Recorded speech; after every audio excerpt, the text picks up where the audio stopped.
If you'd like to better understand which financial KPIs make the most sense for your organization, join us in the KPIs every financial controller and FP&A should master event. In this 60-minute webinar, Paul Barnhurst, the founder of the FP&A Guy, will dive into the key metrics every financial controller and FP&A professional should master, focusing on the formulas behind the numbers and the reason behind implementing their tracking in the first place. The webinar will take place on October 19th, starting from 12 p.m. EST. No matter what type of company or organization you work for, you won't want to miss this event. So find the link in the episode resources or head over to bebold.com/webinar-subscription to register.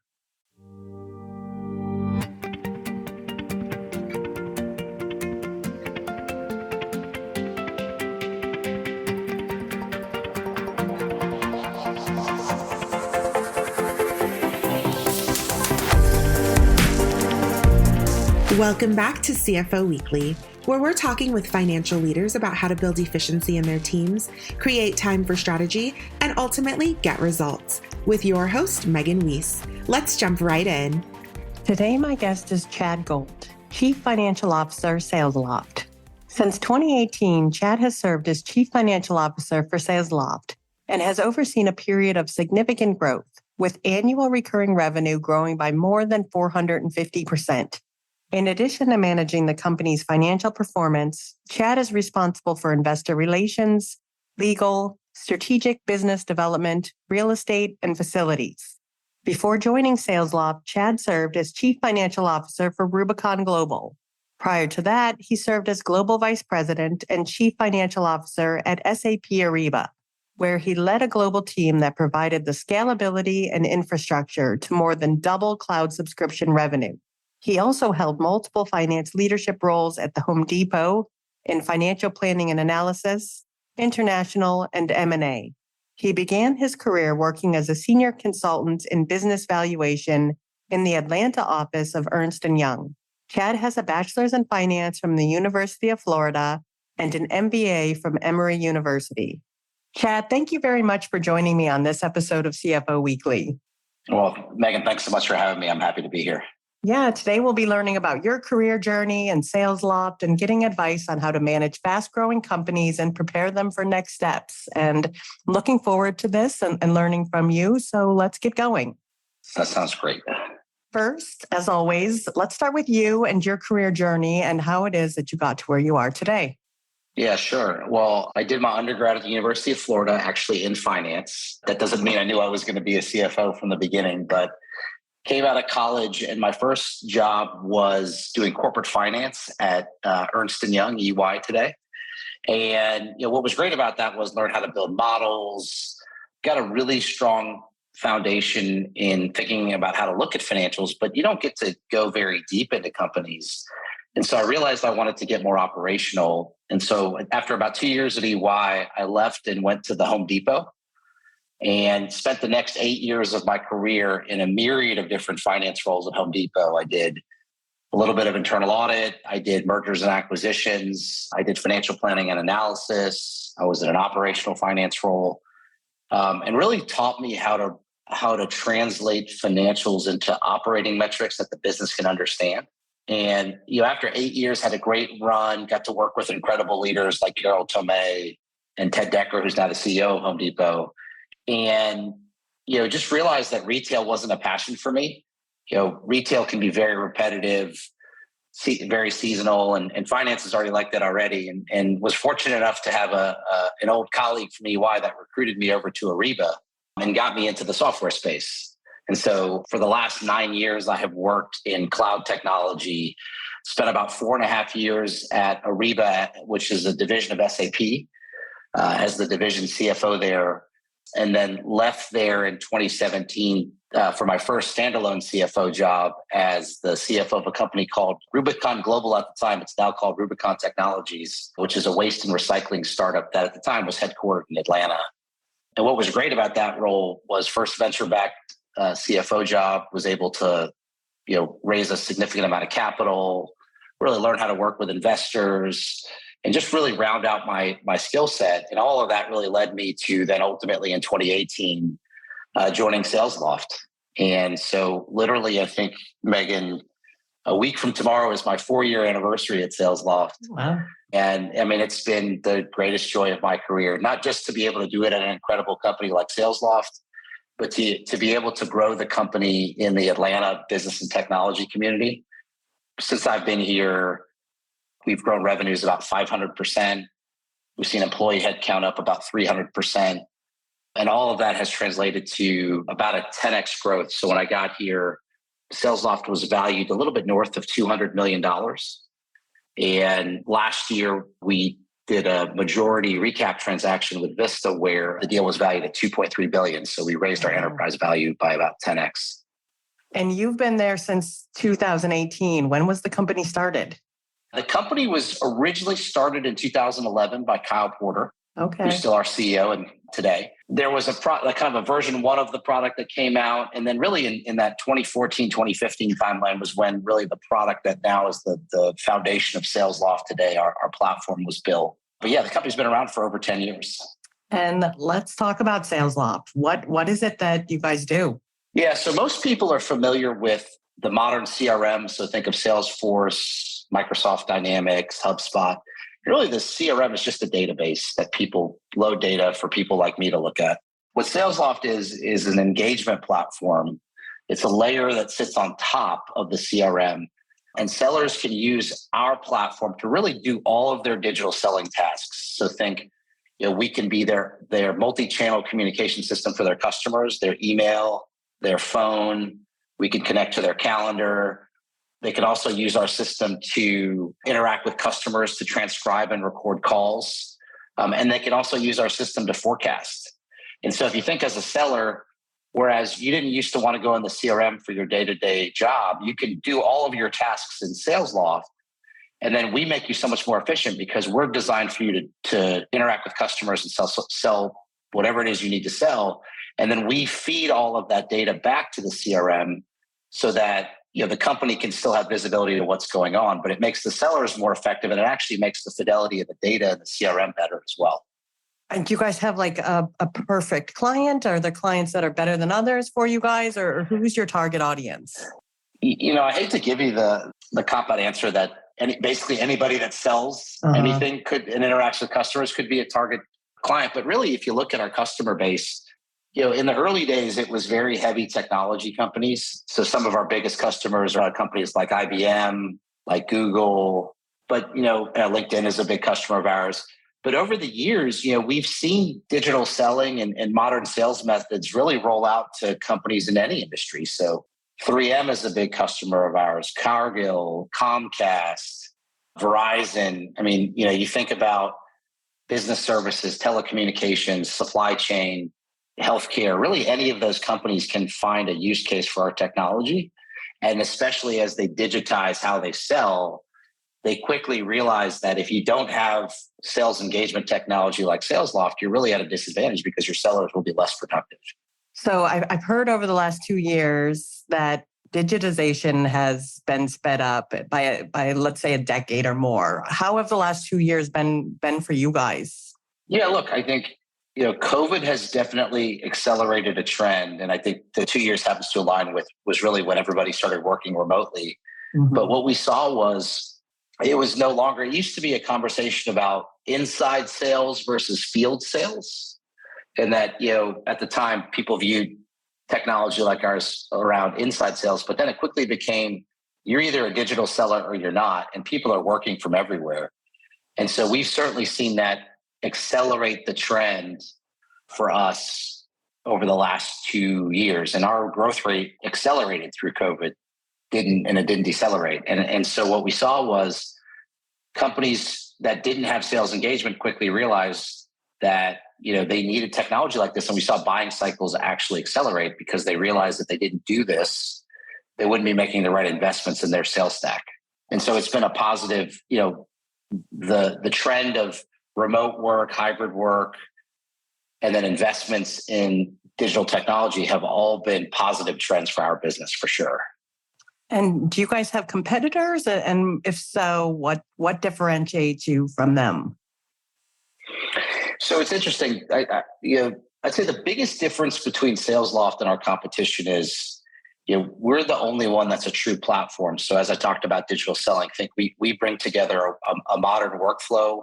Oftentimes we use the word cadence along with a conversation intelligence platform so that you can record and transcribe calls, and then a deals and forecasting solution all in one platform. So I highlight that to say we have competitors that compete in point components. So I'd say our closest workflow competitor is a company called Outreach out of Seattle. For our conversations product, there's a company called Gong.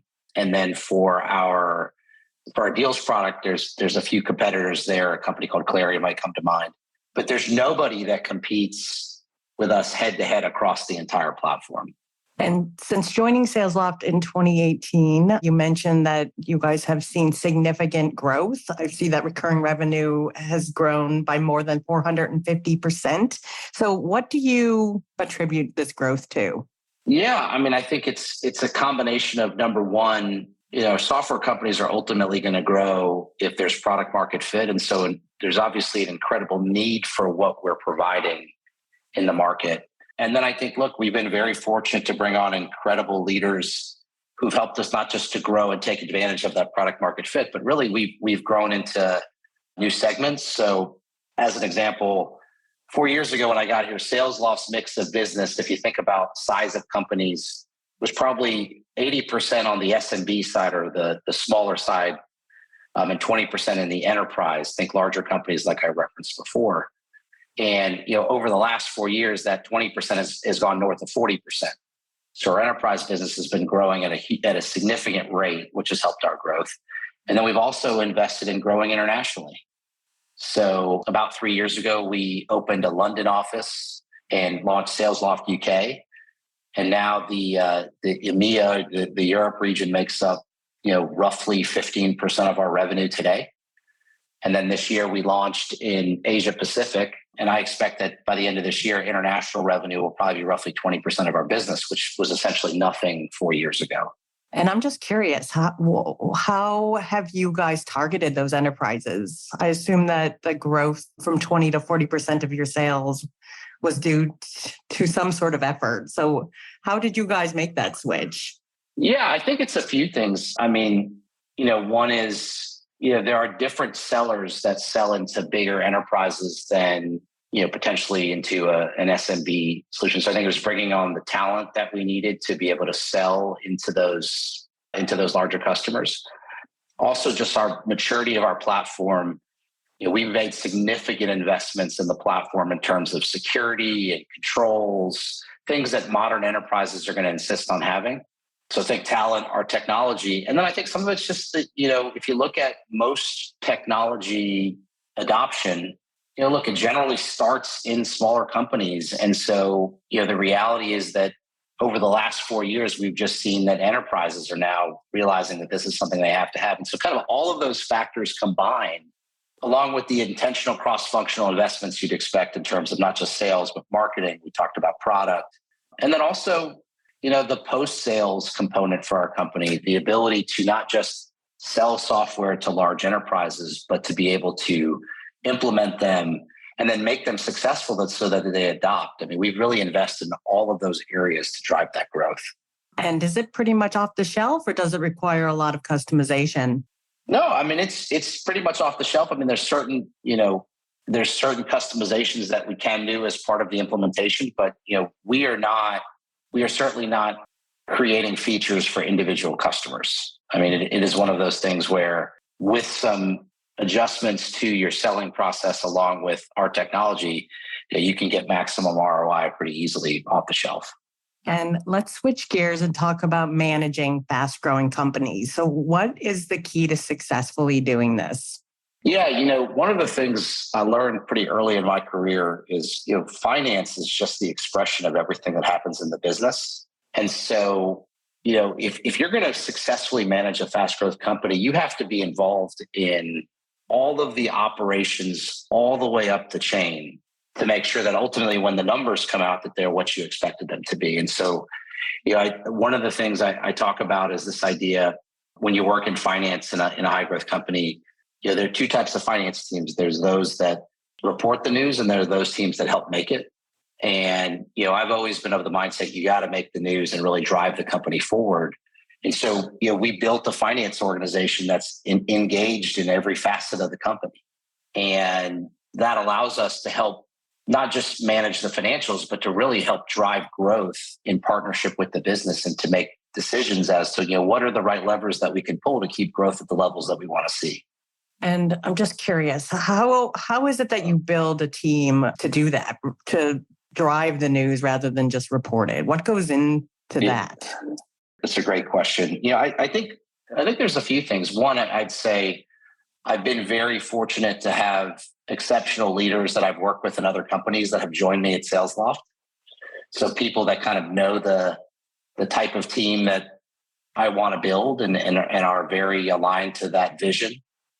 So one is building out an incredible leadership team that wants to execute on that vision.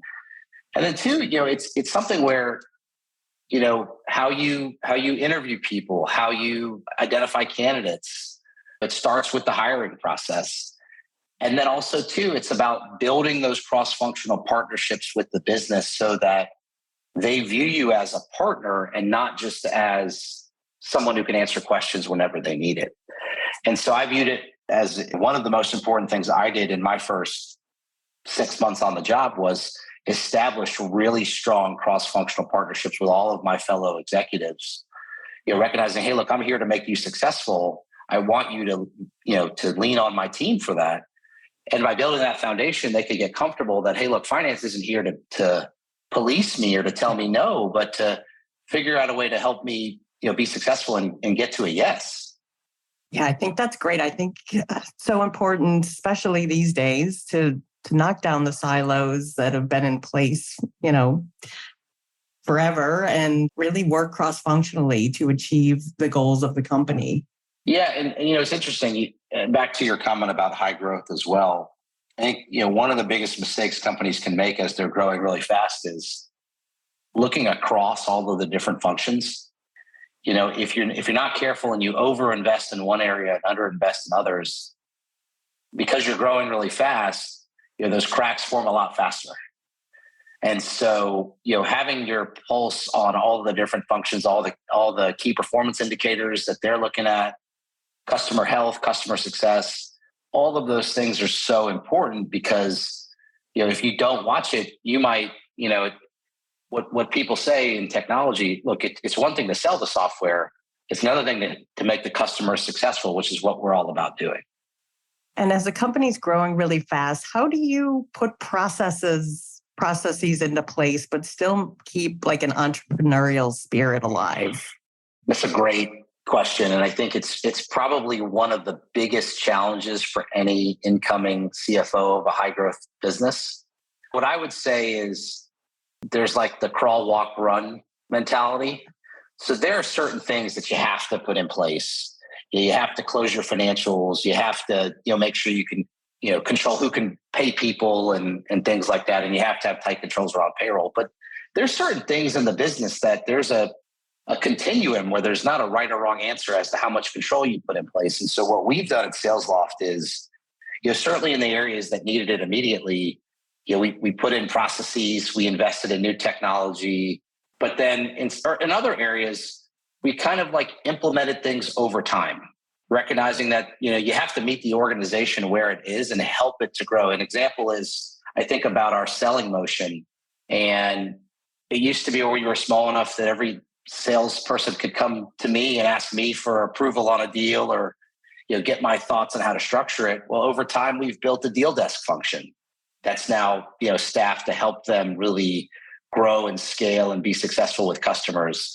But we weren't going to do that when we were a small company, just, kind of scrappy, growing fast.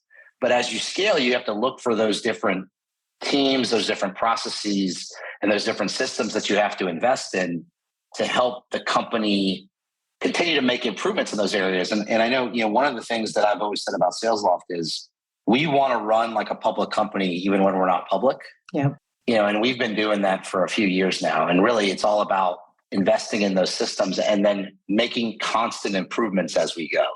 And earlier this year, you announced a massive growth investment from Vista Equity Partners. So can you tell us a little bit about what went into making this happen? Yeah, I think, look, what's incredible about Vista as a partner is Vista, they only invest in software companies, and they are a top tier private equity firm with years of experience working with software companies. So we viewed them as a great partner, even before potential partner for us, even before the deal ever happened. Back in, I want to say the fall of last year, we looked and we had north of 20 Vista portfolio companies that were Salesloft customers. And really, what part of that comment about running like a public company before you're public is, that allows you to be ready for anything. And so, with a deal of that scale, there's an incredible amount of due diligence, an incredible amount of analysis, document generation that needs to exist. And we had all those pillars in place because we were running like a public company before the deal ever happened. And so I think that put us in the best possible position to be successful and also to be successful with an incredibly sophisticated investor in Vista. And what's been great about Vista is they've been an incredible partner post-deal on helping us to continue to fulfill that mission of growing really fast, taking care of our customers. And we realized that they were going to be the right partner for us, and they've proven to be that ever since the deal. And you've actually said that one of your favorite parts of the job is spending time externally with investors. So can you talk to us about your advice for financial professionals when it comes to meeting and engaging an investor?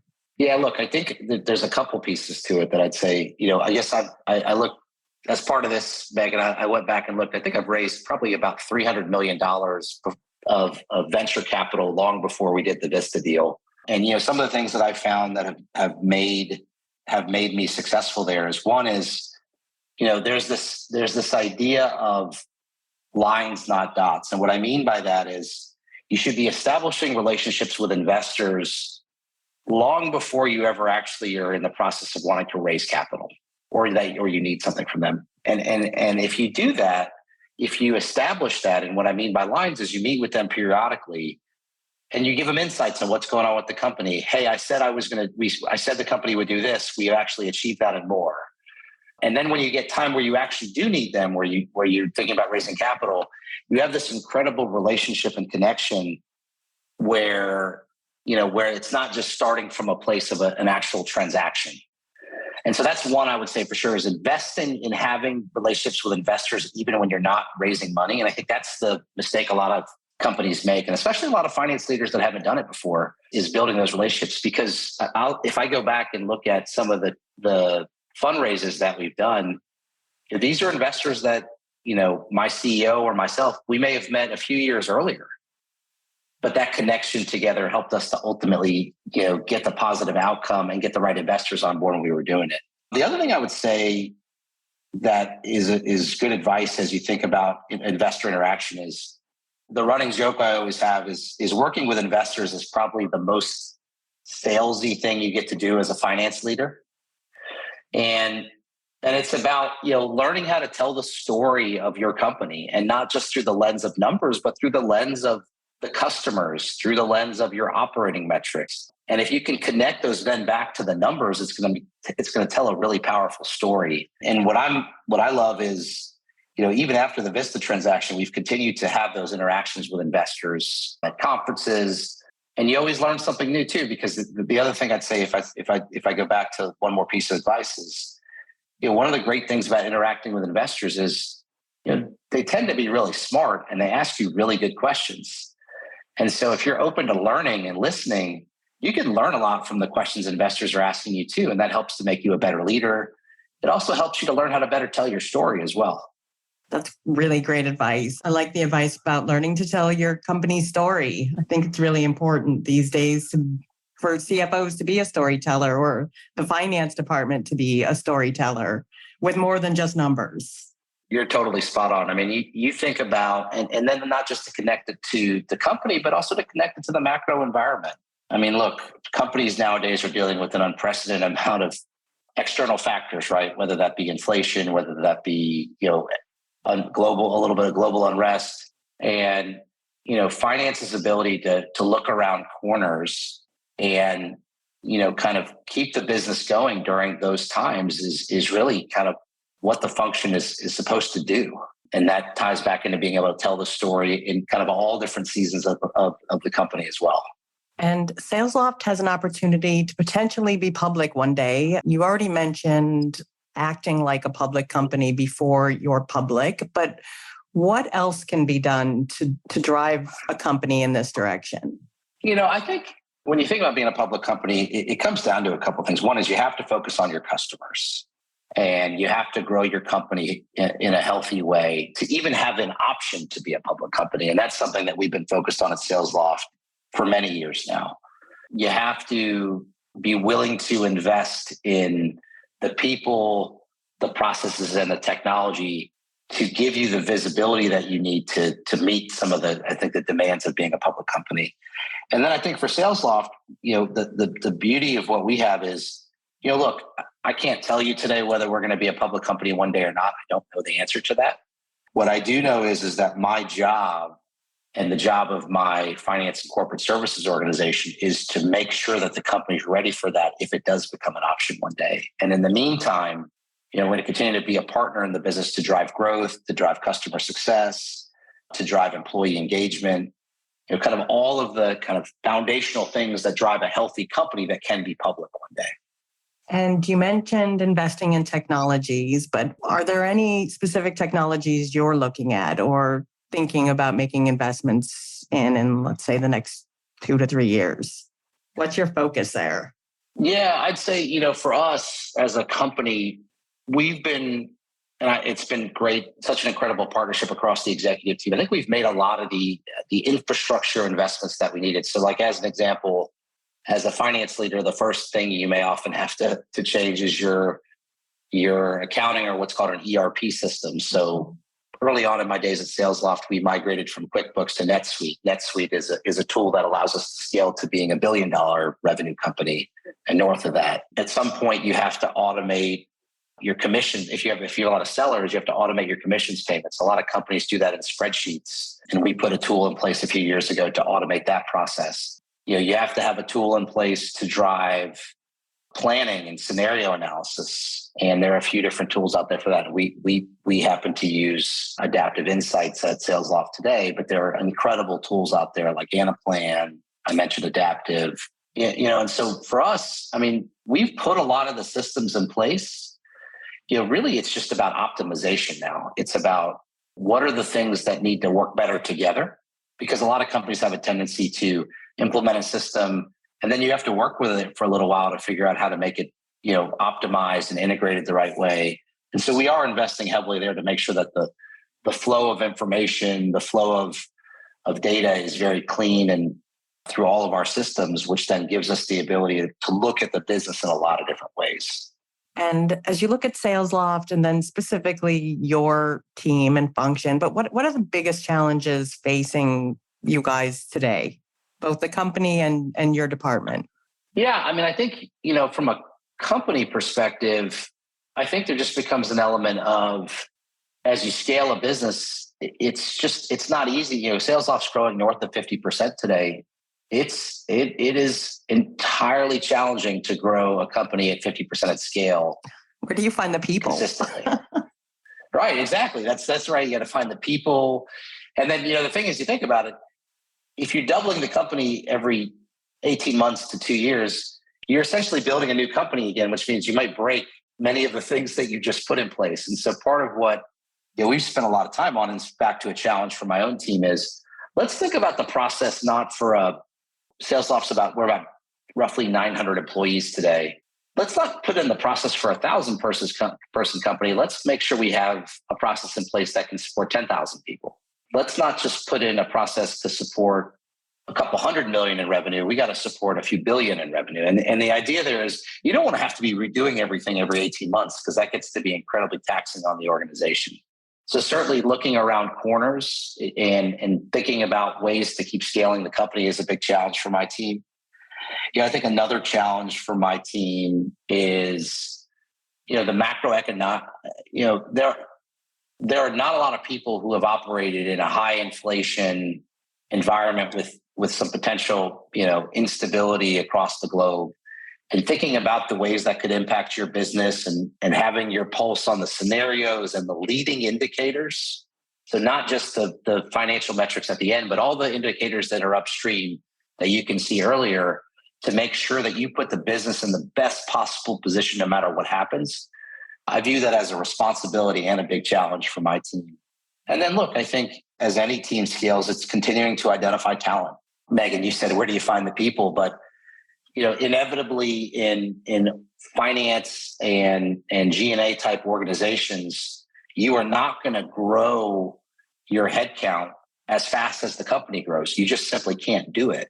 And so you have to think, the ability to hire employees is a privilege. And so you have to be really intentional about getting the right people in the seat and then investing in them, growing their career, learning, having opportunities. Because if you make a good hire, a good employee can be worth 5 employees if you treat them the right way and grow them. But you got to get that right identifying talent on the front end for sure.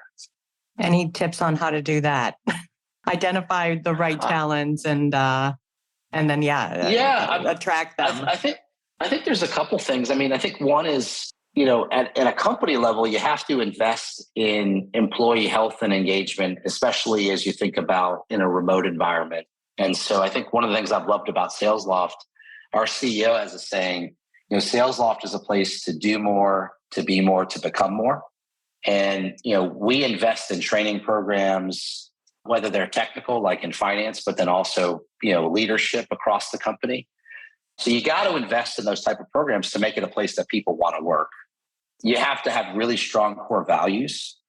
And I know people, not just the core values that sit on a wall, but the core values where your employees actually want to quote them and live by them.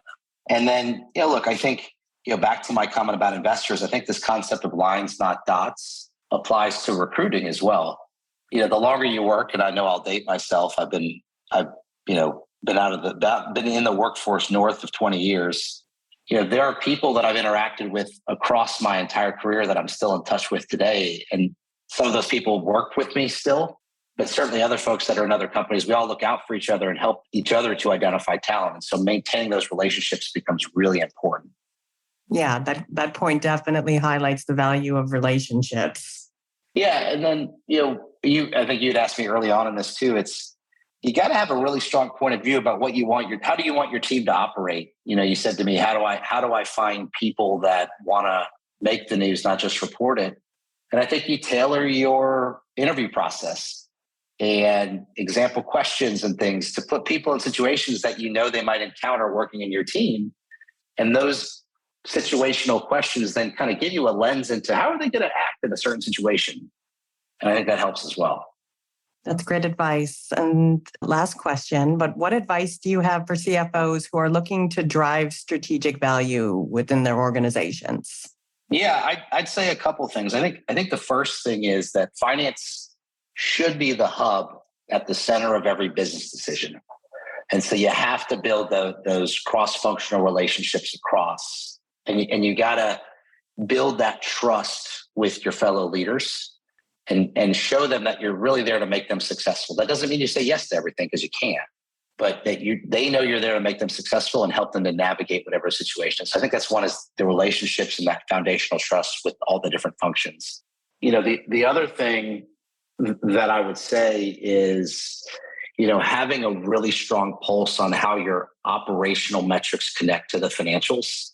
One of the examples and one of the first things I did at Salesloft was, we built a multi-year model that connected kind of the day-to-day operating metrics of the company with ultimately the financials. So the income statement, the balance sheet, and cash flows, so that I could have a conversation with our chief revenue officer, our chief marketing officer about a metric that's important to them, that I knew I could have a connection back to what does that mean in terms of the financials of the business. And I think that helped us to then say, hey, look, I need you to drive your metrics in this direction so that we get the financial outcomes that we want. And so it's really having that strong connection there as well. And then I think the last thing I'd say is the type of finance organization that you should run is one that says, I always say it's like the you have leaders in place or people in place that say, they don't just say no all the time. You just can't do that. And I think, in some organizations, I'm not saying it's global, but in some organizations, I think finance has a reputation for being the no police. Yep. And you can't do that. I think.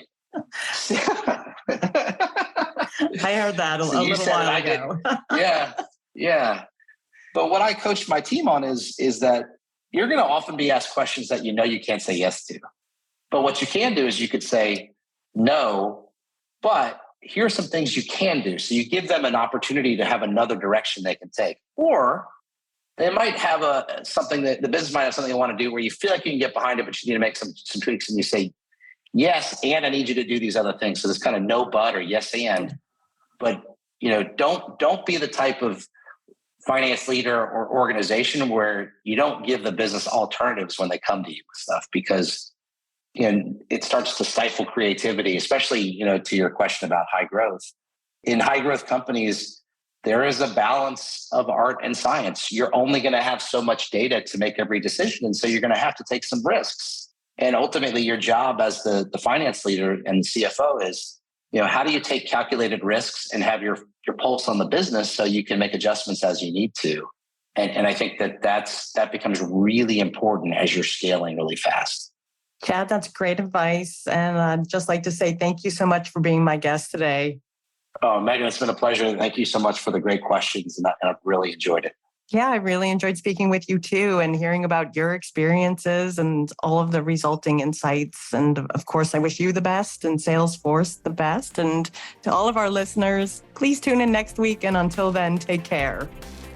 If you're ready to boost efficiency and streamline your accounting processes at significant cost savings, it's time to talk with Personiv. Their people-powered solutions have transformed the delivery of back-office tasks and general accounting functions for decades, partnering with clients to provide everything from accounts payable to payroll services. See what Personiv can do for you by visiting personiv.com. You've been listening to CFO Weekly, presented by Personiv. Please subscribe wherever you get your podcasts to hear all of our episodes. Want to learn more? Check out personiv.com. Thanks for listening.